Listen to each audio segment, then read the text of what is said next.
just understanding how the three tier works, and the three-tier app works, and also how to make that secure so traffic flows in a safe way, right? And people don't get access to a data that they're not supposed to, right? Absolutely. No, Yep. I think this is And great because, oh, sorry, Ezo. I was going to add one more thought go to ahead. No, go ahead. Janiewski's point. I think when it comes to three-tier web apps, there are four sort of, I would say, best practices that individuals are going to learn.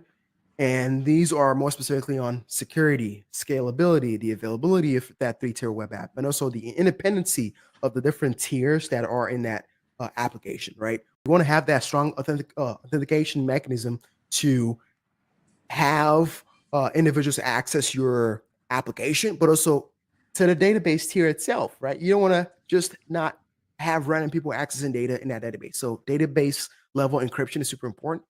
But then there's the scalability of that three-tier web app, where you're probably going to have some sort of like auto scaling to scale those servers for when there is high need of that application.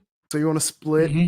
your application into multiple, in this case, availability zones, where you want to provide as high availability as you can to your application, making sure that no matter what happens, whether it's an outage or just slow traffic, you're able to serve your application to your end user. I think this is the biggest thing when it comes to 3.2 web app, is being able to decouple each tier to be its own independent thing, right? So if I want to scale the database tier, I wouldn't want to necessarily affect the other tiers, the application layer or the front end layer, right? I just want to make sure that these are independently siloed out. And that's the whole point of a 3.2 web app, right?